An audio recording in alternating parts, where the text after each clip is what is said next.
Hello, my name is Ruben Benzel, and I am your Scholars Calculus teacher. And I wanted to kind of introduce myself with a little bit of a story about my days of learning calculus. And calculus is a subject, even though there's no AP before this course, it is an inherently difficult subject, but a beautiful subject that took hundreds of years, thousands of years to discover. And I remember when I was an undergraduate at Oberlin, I would go to the coffee shop after my 8 a.m. calculus class. And this is literally the couch that I would sit on, and I would drink coffee and I would just work problems out of a calculus book for a few hours. And I needed to kind of practice and see how the examples worked. And I would like to try to create that type of experience for your student this year. A little bit more about me. I am married to Mrs. Benzel, the orchestra teacher, and I have a 4.5-year-old named Alice. And I'm originally from Columbus, Ohio, and this is my 8th year at Heron, and this is my 5th year teaching this calculus course. And I also teach a lot of geometry, and then I'm also doing the SAT prep course this year as well. So we are doing a flipped classroom this year in calculus.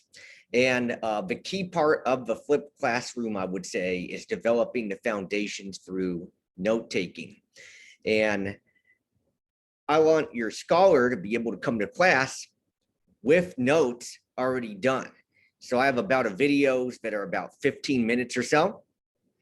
So your student is going to watch the videos and take notes on them, kind of like in the style of these.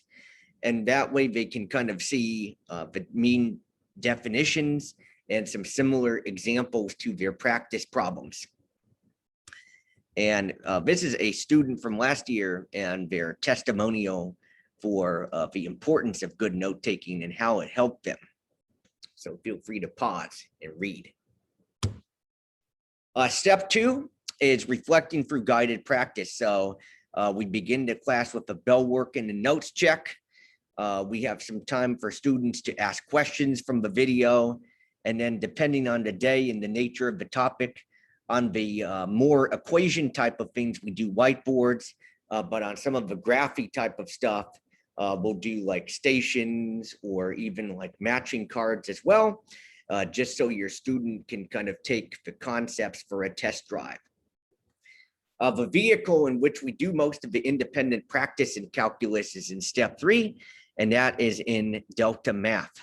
And this is granted an extreme example, but this is an example of a scholar who got an A in calculus in fall semester of last year. And she did over 900 practice problems in the course of the semester. And she actually learned from her mistakes. So she made over 500 mistakes, turned them into learning experiences.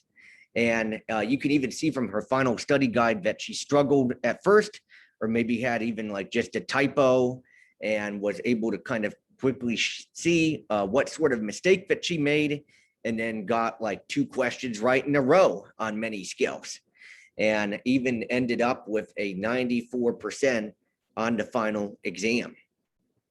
So calculus is not for the faint of heart. It is something that you may not get the first time around, but if you're taking the time and studying how the example is working and seeing sort of the thought process and then kind of trying to apply it gradually on your own, you're going to learn a lot out of the experience. And I would say that if your scholar is practicing purposefully on Delta Math and is sort of having this sort of learn from mistakes type of mentality, they're going to be a lot more successful in any college math and science course that they run into, because they're putting in the time and the effort that is needed. All right, and then step 4 is demonstrate mastery. So unlike AP calculus, our mastery assessments are kind of just broken down by skill. They will be on paper and written out, and I use a 4-point rubric for each skill. So a 3 would be like that they're mostly mastering the skill, but with minor mistakes. 2 is partial mastery. 1 is kind of attempted.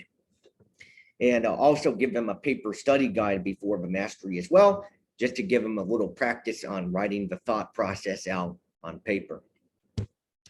So here's my information. I would love to see your scholar in my office hours on Tuesday morning or Thursday afternoon, or they can email me, or you can email me at rbenzel@huronhighschool.org.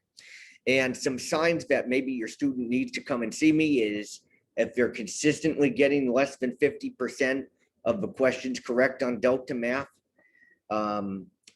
If, when we're asking to see your students' notes, maybe they're not, showing you that their notes are completed.